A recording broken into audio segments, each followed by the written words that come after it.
Travis Kelce is 30 years old. Is it finally time to sell him in your Dynasty League? We are talking about all that and more on today's episode of Locked On Dynasty. You are Locked On Dynasty Football, part of the Locked On Podcast Network. Here are your hosts, Matt Williamson and Ryan McDowell.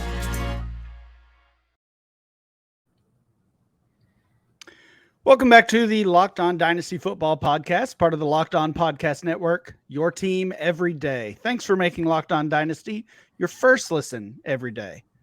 Today's episode is brought to you by LinkedIn Jobs. LinkedIn Jobs helps you find the qualified candidates you want to talk to faster. Post your job for free at linkedin.com/lockedonnfl. That's linkedin.com/lockedonnfl to post your job for free. Terms and conditions do apply. I'm your host, Ryan McDowell. You can follow me on Twitter at RyanMC23. Joining me, as always, is former NFL scout Matt Williamson. Follow Matt on Twitter at WilliamsonNFL. Matt, we might need to soon shift to Blue Sky. You got a Blue Sky account yet? A Blue Sky account? I do not. Oh, okay. Well, invite only for now, but Twitter. Okay. It keeps getting uglier and uglier. I was thinking the other day we may have to back off the Twitter and. Oh, now I know what you're talking about. Else. I lost my blue check mark. I was kind of upset about that. Well, you got to pay up. You got to pay up for it now. Not doing that. Well, happy 4th of July to everyone, by the way. Yeah. Much more importantly, on certainly a brighter note, happy 4th to everyone out there. And we get the Super Bowl champs on a national holiday. How about that? It's perfect. We are talking Kansas City Chiefs. We're talking Travis Kelce, as I said at the top. And Matt, we've done it again. I think this is 3 shows in a row that the player that might be the most important player to discuss from a dynasty standpoint, we didn't really include that player in our buy, sell, and hold categories. But I do want to start with Travis Kelce because, as I said, 33 years old, actually nearing 34 years old. I think he'll be 34 by the time the season starts or very close to it. Obviously continues to produce multiple tight end 1 seasons. I mean, he's now put himself in the conversation as one of the best tight ends of all time, certainly from a fantasy standpoint. Are we giving up on this guy? Are we just going to ride this out? What are you doing with Travis Kelce? And I think we have to assume from a contending team standpoint. Right. I mean, if you've got him and he's your only piece, this is obviously a very easy decision. Flip him for whatever you can get, sell into the highest bidder kind of situation. But even if you're contending, is it still a decision you have to make? Yeah, that's why I left him off, which, I did not put him as a buy, sell, or hold, because it's really, really, really, as much as any player in Dynasty, depends on the status of your team. Are you in in to win it, or are you rebuilding? Because I very much regret, and I hesitate to bring this up because it doesn't make me look good at all, but going into last year, I questioned this guy. Tyreek isn't there. He's going to get even more coverage leaning his way. He's up in age. Ryan, I went so far as in my redraft rankings, I had Kyle Pitts as my number 1 tight end over Kelce. So needless to say, I did not have a good redraft year because I got Pitts everywhere and not Kelce, and that was enough to keep you out of the playoffs. So I'm done questioning him. I mean, I think he is a special all-time great that is not slowing down at all. And I know we're going to talk about their receivers, of course. I think this is one of the worst receiving cores in the league. So he's going to get maybe more targets this year. Yeah, certainly questionable at the receiver position. And again, we will get into that more because it's a very important topic for this team and for dynasty managers when it comes to this Chiefs team. But I think you're right. I mean, Kelce is down to tight end 3 in DLF ADP. He is behind Pitts. He's behind Mark Andrews as well. And to some that may seem crazy that you can get him behind Pitts, that you can get him at 30 overall, which is where he is. I mean, he's kind of the definition of a league winning player, especially when you factor in the gap between him and all other tight ends. I mean, you mentioned redraft. You talk about redraft right now. If you've done some of these best ball leagues, again, we talked about Scott Fishbowl last week. That's coming up here in just a few days now. Travis Kelce is in consideration to be the top overall pick in redraft leagues because of that gap between himself and Andrews, Goddard, right. Yeah, Kittle, whoever you're viewing as the tight end 2 in Dynasty, Hawkinson, and certainly in that conversation as well. I mean, no one gives you a better positional advantage than Kelce compared to who you're playing against. You know what I mean? I really do think you have to ride it out. I mean, maybe you can move down to Andrews, but I'd still want something back pretty significant, even though Andrews is several years younger. Yeah. I mean, even moving down to Hawkinson, Goddard, even a Freiermuth, I mean, that's a substantial amount of points you're giving up on a weekly basis. Right. Yeah. So if you're contending, this might be one of those players where you really do just ride it out and kind of see how the season continues for him, how his career continues. The trade finder, he's still being valued as an elite asset. Travis Kelce in a 2nd round rookie pick for Joe Mixon, Keenan Allen, and a 1st rounder. I think I'm taking the package. I'm taking Mixon, Allen, and the 1st on that one. But that's a lot to give up for that. That's a lot to give up. 34-year-old tight end. I'm really low on Mixon. I think the world's really too low on Allen, but because the 1st round picks in there, I guess I take the package too. What about Kelce and Mixon for Chris Olave and Cortland Sutton? I don't want anything to do with Cortland Sutton. So sorry, Olave, but your partner in crime there is bad for me. No, I'm taking Olave though. Okay. I would trade Kelce and Mixon for Olave by himself. Okay. So I guess that's a decent Sutton's way to look a throw at it. in. Yeah. Okay. Yeah, Sutton's a throw in that trade, in my opinion. Olave's worth significantly more than Kelce. Yes. Okay. Yeah. Travis Kelce, couple 3rd round picks for Devontae Adams and Logan Thomas. We're going to talk about Devontae Adams and the Raiders tomorrow, but I mean, honestly, he's in kind of a similar spot on the back end of his career, we have to assume, and his value is fading. I'd certainly rather have Kelce than Adams at this point, though. That's what I was going to say. Really, that's Kelce for Adams for me, and I prefer Kelce. Yeah. Well, Matt, let's move on to players we did focus on as far as buys, sells, and holds. We have covered nearly every single team. This AFC West is our final conference, or final division, I should say, of the buy, sell, hold series. We've done every single team over the past month plus. So we're wrapping that up, and we'll be starting something new next week that I think we're all pretty excited about. So be sure to check in next week and learn more about that. But Matt, let's start with players that we want to buy, players from this Kansas City Chiefs team. And they are so talented, such an explosive offense that it should be pretty easy to find buys, but it really wasn't, for me at least. I think there's one that just jumps off the page, but other than that, I don't see other buys here, and that's Sky Moore. And okay, I'm going to reference Matt Harmon a couple times on this podcast. I mean, I always defer to him in the wide receiver world, but to paraphrase what I heard on one of his podcasts was he felt like Sky Moore almost had to learn a new language. You know, when you study the college tape, he was a MAC guy to an advanced Andy Reid offense. He just thought, and they had Sky Moore lining up at all the different receiver positions, which is something people don't think about. But the Z is different than the X, is different than the slot. So he really had to learn so much his rookie year. You know, Reid's offense is very advanced that Matt Harmon basically thought he really was not in a very good position mentally to succeed. They were just put so much on his plate.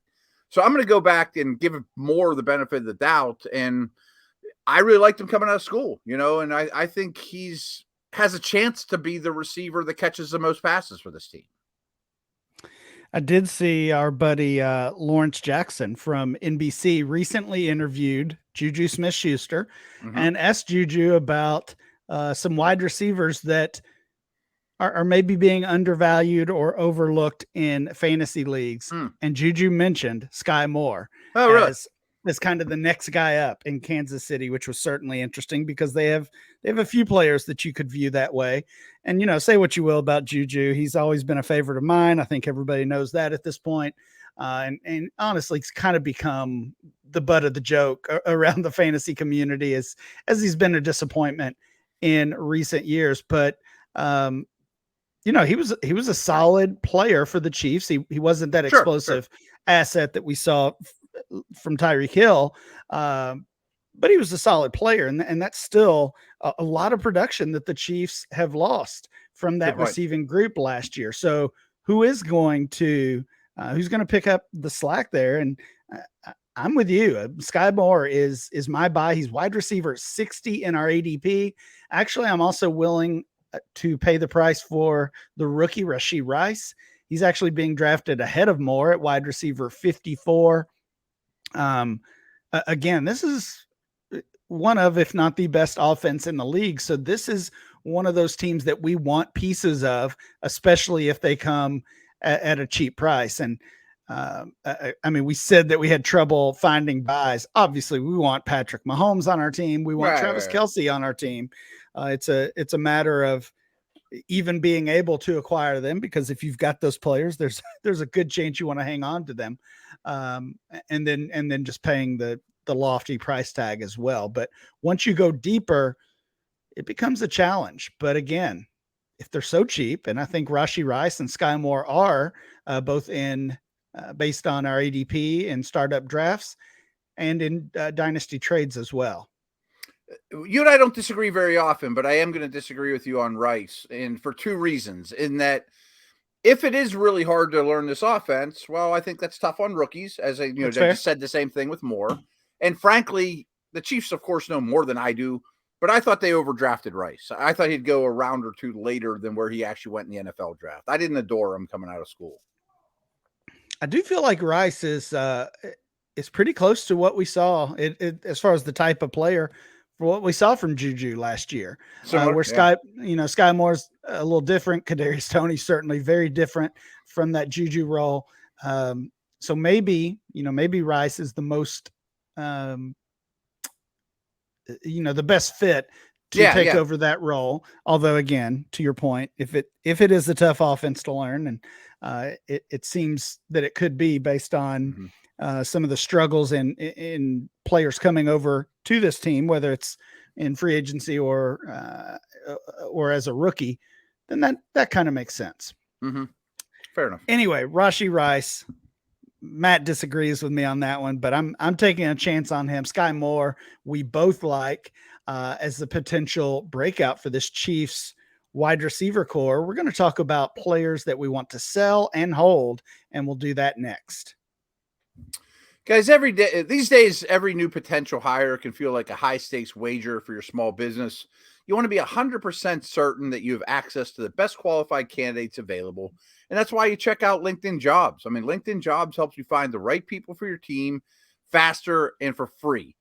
So in a way, it kind of reminds me of like my scouting background, and what we do for a living here is you're really doing a scouting process in weaning out the players or the people you want to hire that you don't want, or who fits your team best. And I think it's a phenomenal service. I wish it was there when I was with the Browns to help me out. So what you do is you add your job, and with a purple hashtag hiring frame to your LinkedIn profile to spread the word that you're hiring. Simple tools like screening questions make it easy to focus on candidates with just the right skills and experience, so you can quickly prioritize who exactly you want to interview and who you want to hire.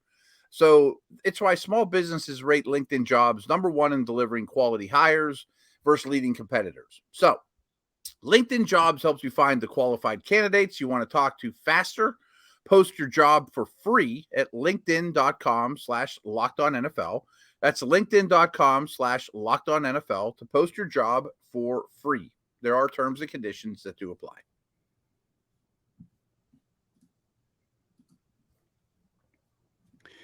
Matt, which player from this Kansas City Chiefs roster are you selling? Are you getting off your dynasty roster?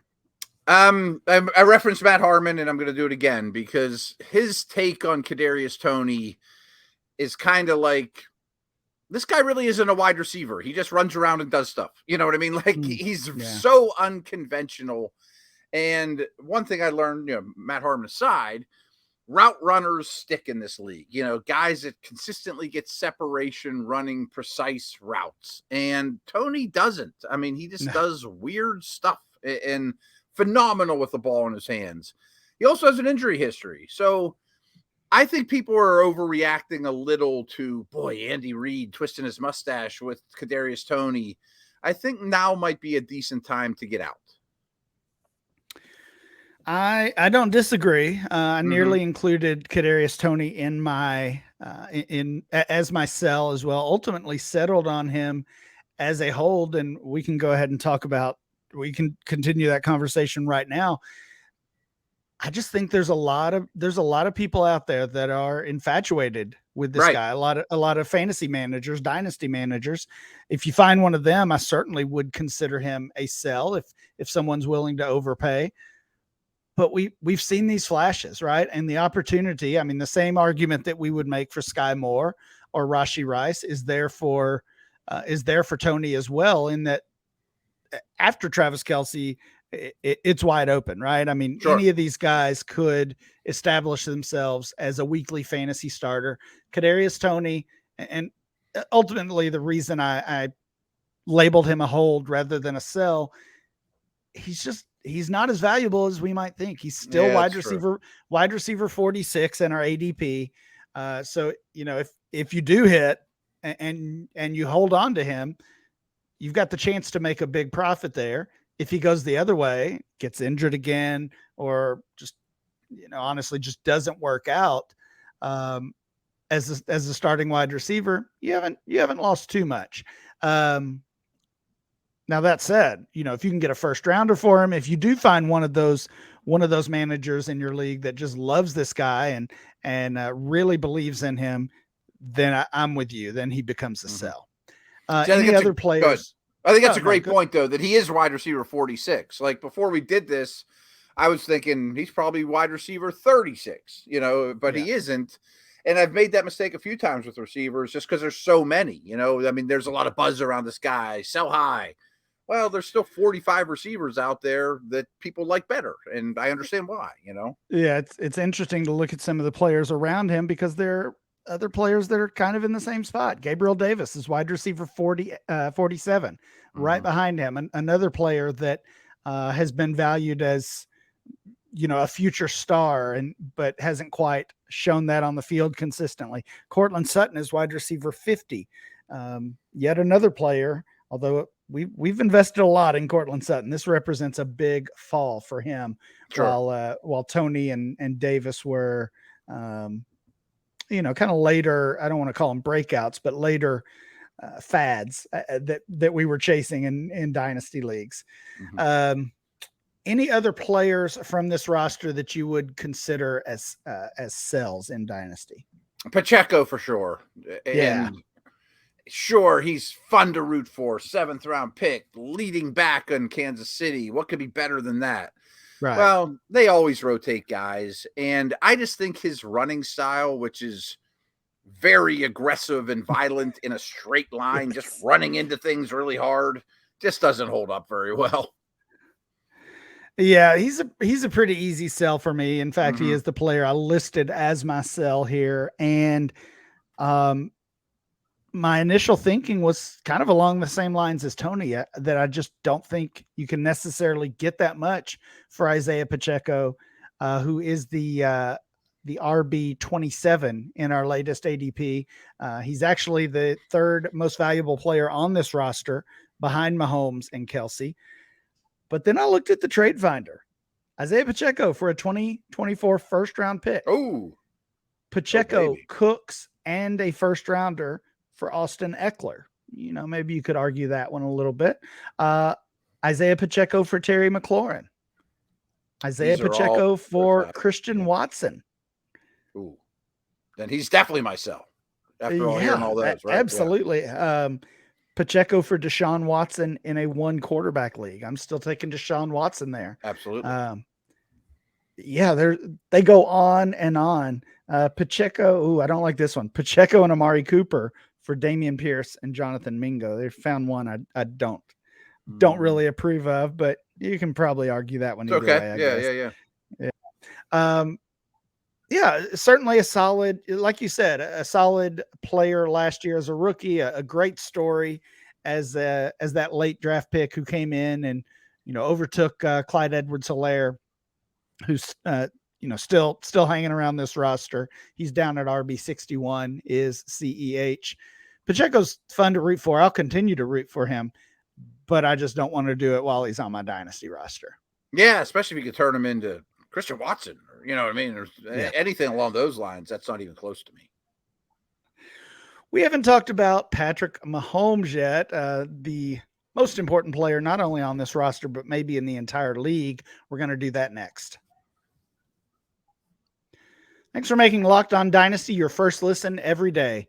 Everydayers, check back tomorrow because we'll be talking about the Las Vegas Raiders, our final show of this buy, sell, hold series. So listen tomorrow. We'll talk about Devontae Adams and the gang there in Las Vegas. All right, Matt, Patrick Mahomes, he's the quarterback one in Dynasty right now based on our single quarterback DLF Dynasty ADP. And he was the player that you listed as a hold. What's your reasoning for that? And do you value him kind of in that same tier with some of those other big name quarterbacks? I know that's super boring. Yeah, I want to hold Pat Mahomes. He's the best player in the league. You know what I mean? Like, I took the easy way out there. That's all right. But I think he's the best quarterback I've ever seen in the NFL, including Brady. Yeah. And so if I have him, I think I'm going to start him for 10 years with and without Kelce. I'm sure they'll get a better receiver in there. They won't have as good a tight end, but him and Reed, I mean, I just don't see it changing in the next 5 to 10 years. I think he's that good that he's a very, very, very special player. And the other little nugget, I was doing Kenny Pickett homework, of course, and I was looking at red zone attempts, pass attempts. Mahomes had so many. I mean, like 20 more than anyone else in the league, red zone passing attempts. And some of those are those goofy shovel passes that you and I could complete, but so what? I mean, the touchdown numbers aren't going anywhere is my point. Absolutely. About to turn 28 years old, so still very young from a quarterback standpoint. Like I said, he is the quarterback one. You've got Josh Allen, Jalen Hurts, Joe Burrow, Lamar Jackson, Justin Herbert, Trevor Lawrence behind him in our ADP. Each of those guys are younger than Patrick Mahomes, but I don't really think that matters at this point. No. We've got years and years left in Patrick Mahomes' career if we're all lucky to continue watching him play. So if you've got Mahomes, you're not really considering a tier down situation like we kind of talked about with Kelce. No, I think he's as sure a bet as there is. And I think he's less risky than even Allen or Burrow or any of those dudes, that he is locked in, and maybe he won't be one, but I can bet almost everything I have as long as he's healthy, or at least on a per game basis. I bet he's a top 5 fantasy quarterback for at least a half a dozen years. Yeah. We like to list the entire group of players at the start of the show, but hey, I forgot to do that. So let's do it now. We've talked about how much upside this team has, how we should be chasing the kind of the bit parts, the bit players on this team. And that's what's certainly happening in our ADP, because I think we have more Kansas City Chiefs drafted and coming up with an ADP than any other team. We talked about Mahomes. He is quarterback 1. Kelce is tight end 3. Isaiah Pacheco, RB 27. As we mentioned, we've got the 3 wide receivers, Kadarius Toney, wide receiver 46, Rice, wide receiver 54, and Sky Moore, wide receiver 60. But we've got several others here. Jerick McKinnon, who was really a league winner down the stretch last season. He was brought back, and he is RB 51. Marquez Valdez-Scantling, wide receiver 76, kind of a rough season for him last year, probably honestly being undervalued at this point. Clyde Edwards-Helaire is RB 61. Justin Ross, wide receiver 93. Richie James, wide receiver 98. James has been a last round target for me in those underdog drafts lately. And the rookie Deneric Prince, undrafted, I believe. and he is the RB 79. Certainly a guy worth stashing if you've got an open roster spot at this point in the off season. So Matt, I believe that was a dozen Kansas City Chiefs drafted. Out of those, the back half of the roster guys that we didn't really talk about, is there one that you would be targeting, stashing, or, just generally have a good feel about for the 2023 season? It's funny because you really stole my thunder. You mentioned Richie James, and I didn't realize this until this morning. It was an article I clicked on Fantasy Pros, and they were talking about really under the radar receivers.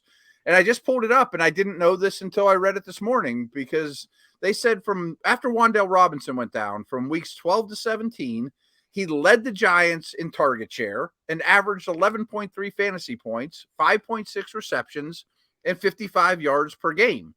And he was a wide receiver 16 overall from week 12 to 17. I mean, that slid under the radar for me. Yeah. And he had the league's highest catch rate at 83%, so wow.